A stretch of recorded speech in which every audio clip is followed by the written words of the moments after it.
ന്യൂസിന്റെ ക്ഷേത്ര വിശേഷങ്ങളിലേക്ക് സ്വാഗതം. ശ്രീമദ് ഭാഗവത സപ്താഹ യജ്ഞം 1-ാം ദിവസം പാരായണം സ്വാമി നിഖിലാനന്ദ സരസ്വതി. പ്രഭാതത്തിൽ 5 മണിക്ക് ഗണപതി ഹോമം ക്ഷേത്രത്തിൽ. തുടർന്ന് വിഷ്ണു സഹസ്രനാമം, ശ്രീമദ് ഭാഗവത പാരായണവും പ്രഭാഷണവും, ഭൂതനമോക്ഷം, കാളിയമർദ്ദനം, ബാലലീല, വത്സോത്സവം, ബ്രഹ്മസ്തുതി, ഗോവിന്ദാഭിഷേകം, രാസലീല, കംസവധം പ്രധാന കഥകളായിരുന്നു. ഭഗവാൻ ഒരിക്കലും തന്നെ ദ്രോഹിച്ചിട്ട് ഭഗവാൻ എന്ത് കാര്യം കിട്ടാനാണ്?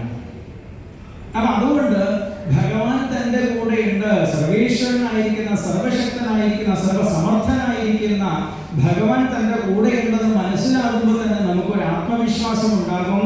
ഏത് പ്രതിസന്ധികളെയും നേരിടാനുള്ള ഉൾക്കരുത്ത് നമുക്കുണ്ടാവും. അതുകൊണ്ടാണ് കുട്ടികളെയൊക്കെ ഈ ഒരു ആത്മീയ കാര്യത്തിലേക്ക് പങ്കെടുപ്പിക്കണം. അല്ലെങ്കിൽ ചെറുപ്പം മുതൽ തന്നെ കാളിദാസൻ പറഞ്ഞിട്ടുണ്ട്, ശൈശവേ അഭ്യസ്ത വിദ്യാനാം എന്നുള്ളത്.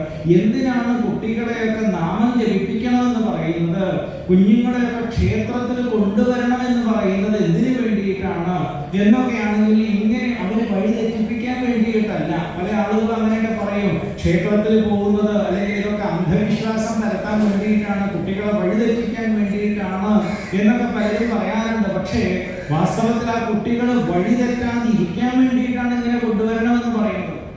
ഗംഭീരമായിട്ടാണ്, എത്ര സൈക്കോളജിക്കൽ ജീവിതമായ ജ്ഞാനമുള്ളവരാണ് ഭാരതീയർ എന്നുള്ളത് ആണ് ഒരു യാഥാർത്ഥ്യത്തിൽ വരിക. അവിടെ എന്തെങ്കിലും സത്സംഗം നടക്കുന്നുണ്ടെങ്കിൽ മുഴുവൻ സമയം ഇരിക്കണം എന്നില്ല. കാരണം വീട്ടിൽ വേറെ എന്തെങ്കിലുമൊക്കെ ജോലി ഉണ്ടാവും. ഒരു 15 മിനിറ്റെങ്കിലും ശാന്തമായിട്ട് അവിടെ എന്തെങ്കിലും കാര്യങ്ങൾ കേൾക്കും. അങ്ങനെ ചെറുപ്പത്തിൽ ഒരു ആത്മീയ സംസ്കാരം ആ കുട്ടികൾക്ക് കിട്ടുകയാണെങ്കിൽ തീർച്ചയായിട്ടും അവരിൽ ഒരു ആത്മബലം ഉണ്ടാകും. നാളെ അവരൊരിക്കലും തെറ്റായ വഴിയിൽ പോവില്ല എന്നുള്ളതാണ് അതാണ് എന്ന് പറയുന്നത്. അതിന് ഏറ്റവും നല്ല സമയം എപ്പോഴാണെന്ന് ചോദിച്ചാൽ അങ്ങനെ ഉണ്ടാവുമല്ലോ, അങ്ങനെ ഒരു ചോദ്യം ഉണ്ടാവും. ഇതൊക്കെ സാധാരണ പലപ്പോഴും ചോദിക്കുന്നതാണ്. കുട്ടികൾക്ക് ഒരു ആത്മീയ സംസ്കാരം ഉണ്ടാകുന്നതിനുള്ള പ്രായം അല്ലെങ്കിൽ സമയം എപ്പോഴാണെന്ന് ചോദിച്ചു കഴിഞ്ഞാൽ ഗർഭകാലമാണ് അതിന് ഏറ്റവും നല്ലത് എന്നാണ്.